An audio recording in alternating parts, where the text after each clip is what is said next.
See, people wouldn't know when you start a campaign with us. Not only are we going to fix your reputation, but I might even send you coffee. I was in Turkey for a few months working remotely, and I bought a lot of coffee back home. So if you're in need of your reputation fixed and some Turkish coffee, hi. My name's Nadernejad.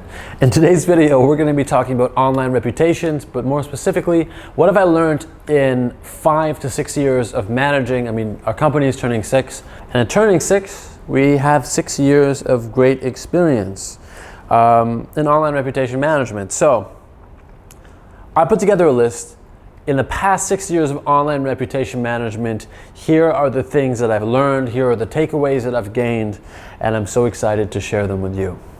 So the first one is that online reputation management is not just a technical thing. Online reputation management is as much psychological and emotional as it is technical, and I'll tell you why. Because first of all, when you have a negative online reputation, it's not just something in Google you need to suppress. This is something that perhaps your business partners are going to find. People you're working with internally are going to look up and potentially judge you for. This is something your date might look at and judge you for. So there's so many different, factors and elements that go into that, even if we're thinking about it only from a corporate perspective, because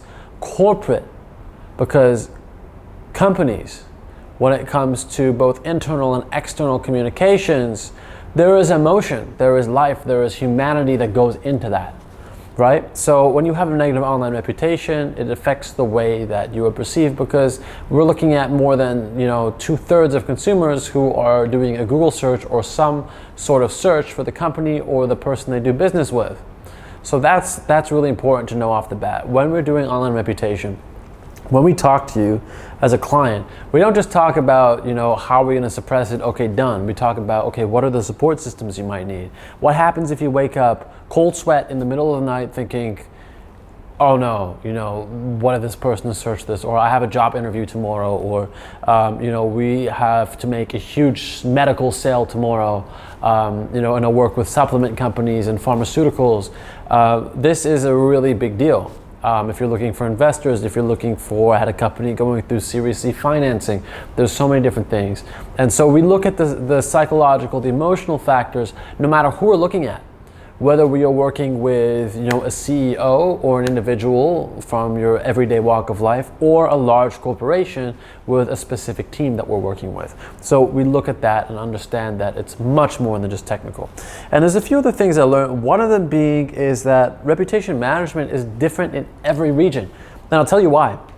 Reputation management in Canada, and I'll tell you just off the bat, disclaimer, 80% of our clients come from the States. But reputation management is different in Canada than it is in the US, than it is in the UK, than it is in Australia, than it is in Singapore. We've done campaigns in all these different countries, and I can tell you off the bat, the reason why it's different is because each country's search engine treats different content as more important. It prioritizes things, differently.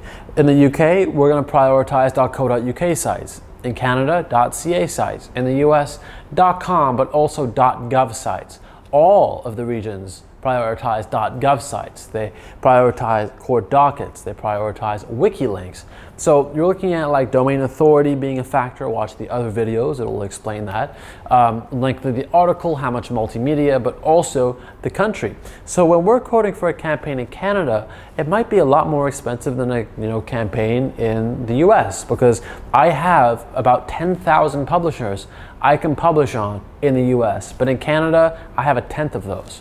Less than a tenth of those. They're like 700 or so sites, low 700s.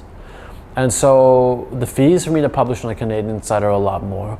The chances I'm going to outrank a major publication like a government link, .gov.ca, or another link is going to be a lot less in a short amount of time. So I need more time, I need more campaign budget to purchase better placements, to create longer form content, to use more multimedia, to increase those chances of negative content being suppressed.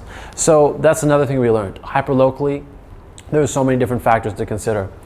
Another thing we learned is that the Google search engine associates you with what's being talked about you. So that's a funny way of saying if I'm writing about you in an article and you are a consultant and I write consultant, consultant, consultant in the next 5 articles, Google might still say, hey, these all came out together, they're grouped together. I'm not sure if you're a consultant yet. We'll say this content that, the negative content, it's come out first, that's more relevant. People talked about that first. There's more time. There's a few negative articles. Let's say you are still, a convict, right? But then I say consultant, consultant, consultant. And then you'll notice by like month 3, all of a sudden, search suggestions, all the content, all at once, just it seems like it happened overnight, is now ranking you on the first, second, and third page as a consultant.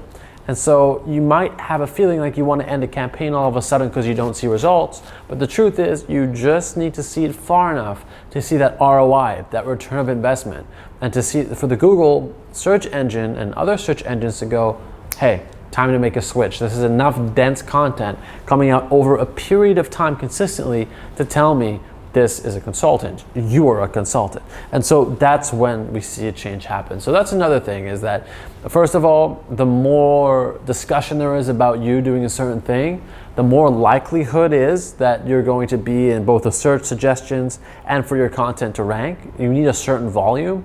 But another thing is, it might just happen like someone flipped the switch. And that's why it's so important to see a campaign through. And so another thing that I also came to learn, and this one's really interesting, is that ORM, online reputation management, is about learning what makes people tick. And that's not just the people we're working with. So we need to know what you're excited about. So you have goals, of course, you have stakeholders. We look into that, we build a communications plan, but also what gets you excited? Because when we're creating content together, we need to know what makes you happy, what gets you going, what makes you tick, but also people who are reading about you, what are they interested in, right? So we want to both create content that is fun for you and compelling to you, but also something your audience resonates with. We find that we have better retention with our clients and better success with our clients when we talk about topics that they love. So for example, I might be working with, I'll give you a real example, I might be working with somebody in a private equity space, but they really love sports. So we might write about private equity to suppress negative content for 2 or 3 months. They're in it, it's working, it's good. But then there comes a time where you might feel disheartened, or you feel like, is this campaign going where we need it to go? Are we progressing, the way things should? I'm just talking about, a subject that's so closely related to the negative media. So what I might do with that client is I might say, hey, let's flip a switch. We have enough content about you doing this. Let's create other content pillars. And so we might start writing about sports, even though it's not necessarily connected directly to your industry. It's gonna add some texture, it's gonna add some color and flavor to who you are. It's going to enhance your campaign, and people who read about you, they're gonna be able to humanize you. They're gonna be able to say, hey, not only are you in the private equity space, but you talk about sports and you do this and that, and it makes it look more authentic over time.